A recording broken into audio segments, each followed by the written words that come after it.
నుంచి ఇప్పటిదాకా మీ బిడ్డ పాలన రాకముందు వరకు కూడా మన రాష్ట్రంలో 4 లక్షల ఉద్యోగాలుంటే మీ బిడ్డ ఈ 58 నెలల కాలంలోనే అక్షరాల మరో 2,31,000 ఉద్యోగాలు మీ బిడ్డ భర్తీ చేశాడు గవర్నమెంట్ లో.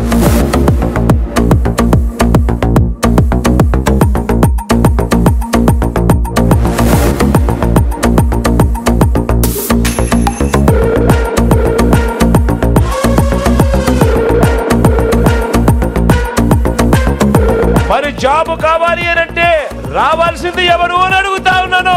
జాబ్ రావాలి అనంటే ఫ్యాన్ రావాలా లేక తుప్పు పట్టిన రావాలా అని అడుగుతా ఉన్నాను.